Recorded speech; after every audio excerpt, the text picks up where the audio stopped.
almost two-thirds of adults admitting that they missed physical contact during the pandemic and lockdown, according to an independent survey. But at COP26 yesterday, as I'm sure you noticed, politicians, business leaders, some of the brightest minds on earth seemed to be struggling with what to do. Should they hug? That was all a bit awkward. There were some elbow bumps, there were some fist bumps, there were some foot bumps as well, I think. Oh, the Macron one. That was a clash of swords, wasn't it? Yeah, wasn't it just? Yeah. Amazing. There was a little bit of, you know, a warlike gesture there. So we're asking this morning, do we go back to hugs? Because COVID, of course, means that we don't want to be too close to each other. But there is a sense that, you know, we've all missed a little bit of physical contact, especially Rusty Lee says it's in our nature to hug. But Ellen Scott says, nope, don't touch me. Don't come into my personal space.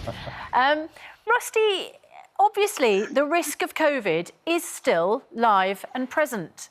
Do you not worry when you're wrapping your arms around someone and your face is right up next to them that you might be at risk?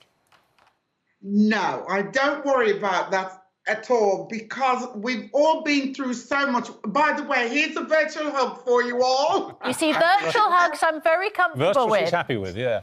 Go on. But the thing is, we've all been through such a traumatic time, really. And even from birth, children need hugs. We all need hugs. And it's good for our health anyway. We need to touch each other. So we've all mostly have had the injections. We've had to have the three injections. I've had my booster. We've had flu jabs. We've had all these. We have to sanitize. We have to do everything. We need hugs through this to de-stress.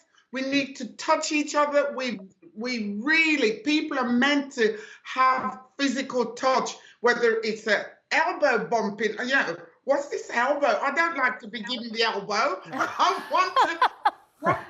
Well, Rusty, nobody would argue with you that we are sort of preternaturally conditioned to hug each other and to embrace and all. That's obvious. I mean, that's part of human behaviour. And I read some interesting research at the weekend that said that, that most of the great apes have a version of the handshake, and particularly after they've had some kind of dispute to make up, they tend to link fingers, and it's a version of shaking hands. So that's very much part of our DNA and part of our sort of genetics. But is it too soon? Let's come to Ellen Scott on this.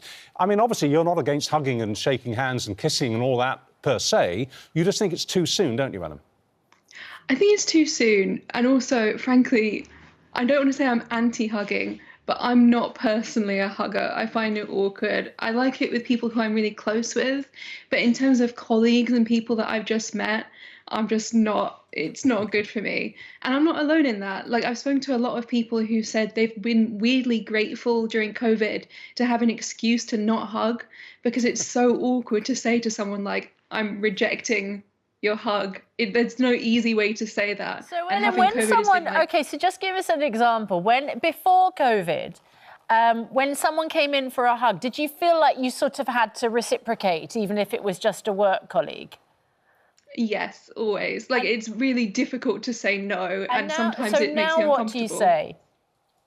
Well, now I've been really thankful that people are more likely to go, what are we doing? Are we doing a hug? Are we doing a handshake? Are we doing an elbow tap?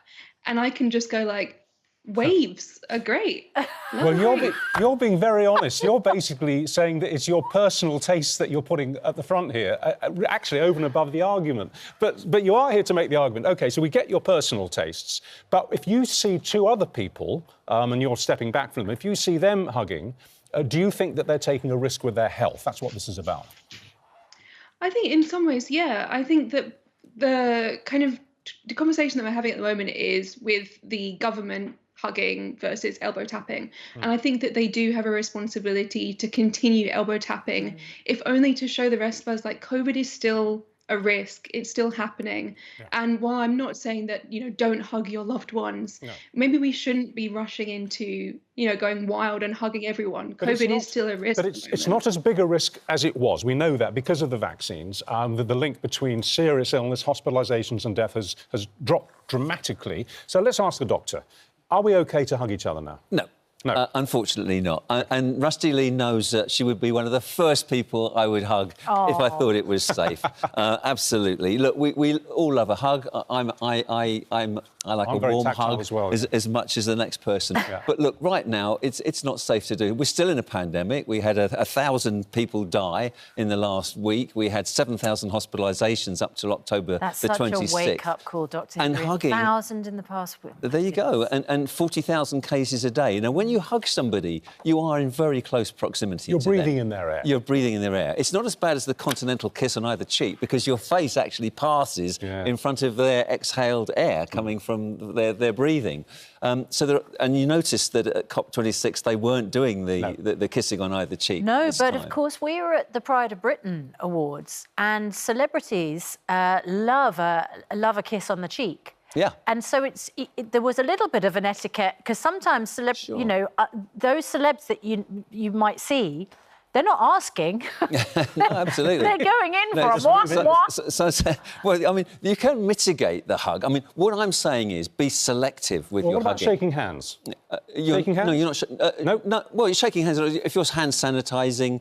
You know, so you'd be OK shaking hands, yeah, but not again, hugging. it's about trust. The person you are going to hug, if it's a member of your close family, if it's your mother, your children, that's different because you know what they've been doing, you know how they're behaving. The fact that Rusty Lee is hugging everybody means I won't hug her. Because I'm sorry, but it's about... Darling. Rusty, come back. Hang on a minute, hang on. Let's get this straight. I'm not hugging everybody. I'm thinking family, friends, and people who I believe have been vaccinated. There's a difference. And I you know, look at the government there yesterday. They were pumping each other's hands. They were doing the shoulders, and then they were touching each other affectionately. It's to show that there's warmth and friendship. You know, I'm not telling everyone to go in for a massive snug or put your face into someone, but a gentle hug.